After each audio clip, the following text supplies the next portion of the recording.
Hello, hello, hello. Today, we're going to be talking about how Sony attempted to acquire Crimson Desert as a PlayStation exclusive title. We're also going to talk about just Crimson Desert as a whole. I'm going to talk about certain parts of the game and just generally go over what's happening within this universe, because I do think Crimson Desert is sort of slept on right now, and I want to bring some light to it because I do think this game is actually really interesting, and I think it'll be successful. So we'll see how it goes, but we'll talk about that in a minute here. So firstly, yeah, Sony attempted to get Crimson Desert as an exclusive title, and I think that the strategy here was aggressively just pursuing a higher quality immersive title to bolster their exclusive game library, which makes a whole lot of sense given the fact that their competitor Xbox has been buying up studios left and right for years now, and they've been sort of exclusively working on a ton of other things. You have like Starfield, which I know wasn't the craziest title in the world given, how it performed, but I'm just saying that they've got these big name studios that are under, Microsoft now, and I think that's something that Sony might be feeling a little worried about, that the market might be dry. And if you look at the market space currently for just games in general, I think it's actually kind of dry right now. And I don't mean dry in the sense of release, I just mean dry in gamer interest. I think that gaming right now is sort of in a falling back era where everything is just kind of like quick to the point and then you kind of move on. Gamers right now are going through content like Locust, and it's kind of crazy. And when you look at things like Warhammer, for example, that game just came out and I feel like most people are kind of not playing that too much anymore.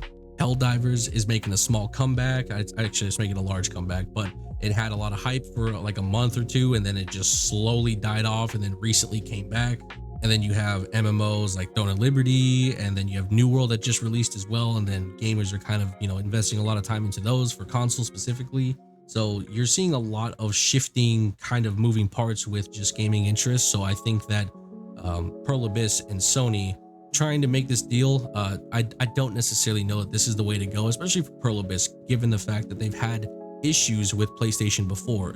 Now, I've actually spoken to the CEO of Black Desert and for Jae Kim pretty much, and he's a cool dude. I met him at the Voice of Adventures for the Dracania release. I can't remember what year that was. It was like 3-4 years ago, and we had a conversation about PlayStation, and it was me and Guido. We were talking to him about just what was going on with next gen. And Black Desert Online has had a known issue with consoles in terms of performance, right? That is the biggest problem that Black Desert has. And the main thing that most people are complaining about, before the myriad of things that people are complaining about today, the biggest issue on console was the performance. Not only does Black Desert not have next-gen port, it is also being technically roadblocked by PlayStation. This is directly said from Jae Kim. This is literally what he told me and Guido at the Voice of Adventures, straight up. Like, he was just sitting there holding his beer with his translator. We were asking him direct questions about what was going on with next gen and what was happening with the content releases, and he said Sony was the roadblock. For whatever reason, that was never openly addressed in any kind of public platform like a stream or something, or any kind of just discussion in general, but I do find it interesting that I think that this could have played a part, and this is me speculating. Once again, I have to say that speculation on my end, but for the most part, thinking back to it, PlayStation has had the most known issues with Black Desert specifically. It has the most crashes, the most stutters, the most screen freezes, just the most lag you can possibly have on a console. PlayStation is the lesser performance console when it comes to Pearl Abyss and Black Desert. Now, will that be the issue for Crimson Desert? I'm not entirely sure, but PlayStation specifically has had known issues with previous games with Pearl Abyss and Black Desert Online. But on top of the performance issues, they're also a development roadblock, which is something that I think Pearl Abyss has realized that they do not need any more of. Keep in mind, Pearl Abyss was being published, or Black Desert was being published by Kakao Games, and then Pearl Abyss eventually bought the rights back from them, and then they self-published the game. And I think that was probably just kind of the Giga Chad move to work with. I think they have outdone Kakao Games personally. There's a ton of issues that are going on with BDO currently, but just in terms of that decision, I think that they were probably going to be way better off publishing themselves than trying to go through the Kakao still. I think that was the play. On top of that, Crimson Desert, I believe that Pearl Abyss wants to have the game reach a wider audience. And I think that if you're going to sit here and go through PlayStation specifically, that's probably not the move. They've had exclusive, I think they put BDO specifically exclusive on Game Pass for like a year, and that was okay. But then when it came to merging into PlayStation, that served a lot of issues. Like that served a big issues. Trying to merge PlayStation and Xbox caused a ton of performance issues. It caused a ton of just overall development problems. So I think exclusivity on a console, they learned from past mistakes, and it's probably not the move. And this game will technically have multiplayer. We'll talk about that in a minute here, but for the most part, just everything sort of points to exclusive on a console, not the move. It just, they've had history with it. They've had development roadblocks with Sony. They've also had issues between merging consoles.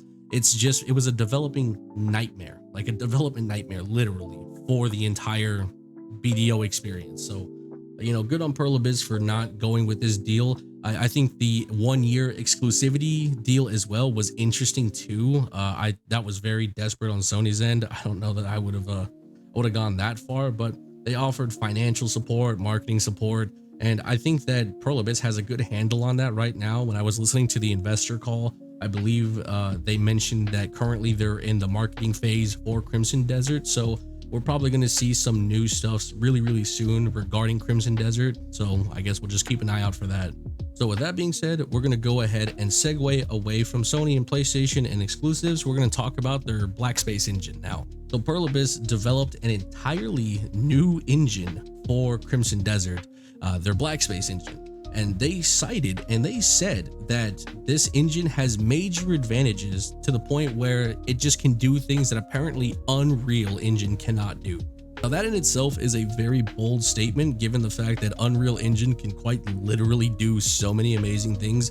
We've seen so many games utilizing Unreal, and the advanced graphical capacity that that engine has is crazy.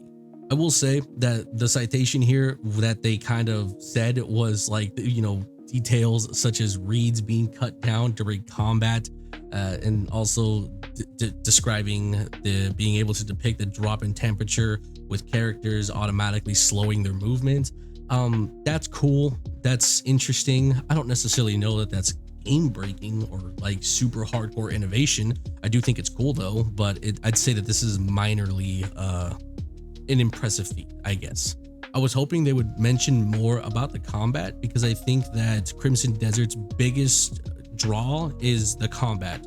BDO specifically and Pearl Abyss, they both have the craziest development cycle when it comes to combat. They have unequivocally, undoubtedly the best combat in the genre and in the market currently right now for just MMOs.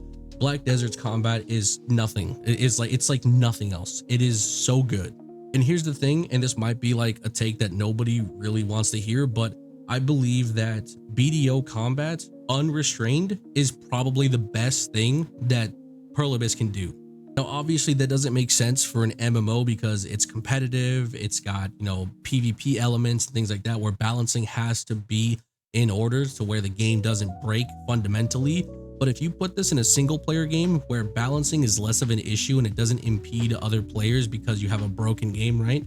I think this is where Crimson Desert is going to shine, and Pearl Abyss's developers are going to shine, because they have this open world playground that they don't have to worry so much about balancing. They just have to worry about making the game feel good and be fun. And their combat is that on crack. It is fun as hell. And I think that them not having to worry about balancing restraints, I think this is going to open the door for them to go crazy with creating a more interactive combat.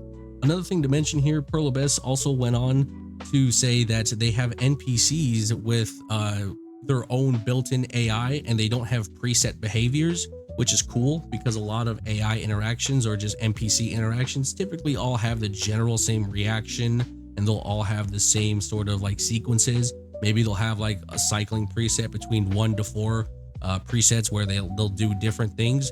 But Pearl Abyss specifically stated here that they have their own built-in AI that can read and have more dynamic interactions between players. And for example, an NPC may choose to run away from a fight based on how many enemies they have or their power level. So basically, if it's a low level and maybe you're a high level, the NPC can read that and then choose whether or not to be a coward or to be brave, or if he's got, you know, more guys with them, they'll try and jump you. I think that's very immersive and interactive. I don't know that this is the first game to do something like that, but it's interesting to see how this is going to interact with the world and how it's going to progressively make the experience more immersive. I think that'll be cool to see, but we'll you know, keep a close eye on that, and maybe they'll demonstrate the AI in a new video soon. All right, moving on past that now, this is the really big thing that I wanted to talk about. Crimson Desert is going to have a GTA style multiplayer mode, which everything that I just said about the whole balancing and combat and things of that nature, I find this to be a bit counterproductive, because why would you limit yourself with a GTA style multiplayer mode? I'm assuming that is like, it's gonna be cool. I think it'll be great, but if you stifle the combat in any way, shape, or form just to support this multiplayer mode, I don't know that that's gonna be the way to go about it. I think for the most part, moving away from an MMO style, which it states here that currently that they're not really trying to make an MMO, and if it is going to be a GTA style multiplayer mode, typically GTA has a lobby per se, and then you kind of have like 10 or 20 people in a lobby at a time. So it's going to be kind of like a server based type situation, to where it's not going to be just a super overly populated type game. And I think that'll be a little bit better, but it really just depends on how the combat intertwines with the online experience. I was thinking that if they were going to do a multiplayer at all, it'd probably make more sense to do a cooperative style multiplayer, more so than do kind of a PvP style you know, multiplayer experience. I think if you have PvP involved, this really stifles the creation and stifles their freedom to create a more interactive combat experience, because now you have to worry about balancing the game. And I really don't want this game to be balanced. I want it to be an absolute just mess of fun. That's what I really want. Now, it does go on here to say that this is going to, you know, have a cooperative mission style and PvP. So PvP will be in this: horse racing, mini games, group fishing trips, battles, exploration, and basically the idea of a chaotic GTA multiplayer set across the backdrop of a beautiful world built in Crimson Desert. That idea of having a GTA styled medieval crazy combative game, like, it sounds great on paper, but if you just remove PvP, if you just get rid of that, I'm sold immediately. But mind you, I like PvP. I don't want to like come off as like I don't PvP. I literally PvP in every game I play. I just dropped a WoW PvP montage. I used to do montages of PvPing in BDO. I PvP in every game. That's not the issue, right?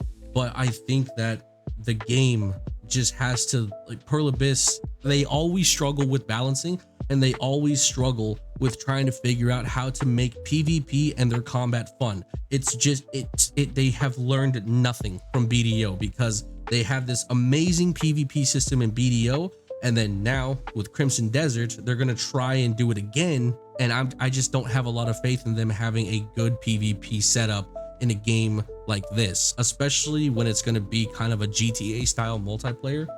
I don't know how that's going to work, but I guess we're just going to have to wait and see.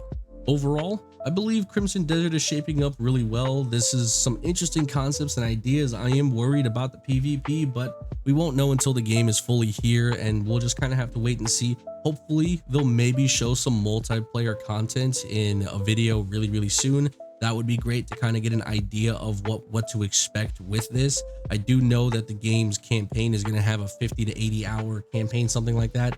And that's going to be cool. That's going to keep people busy for a while. I hope that 80 hours is not just walking around and, you know, tumbling about, and there's actual substance in those hours, but only time will tell. But I am looking forward to this game, and I do think it will be successful. Hopefully they continue with the way that they're moving forward. But yeah, that's all I really have to say on the subject. Hopefully you guys enjoyed the video, and I will talk to you guys in the next one. Bye bye.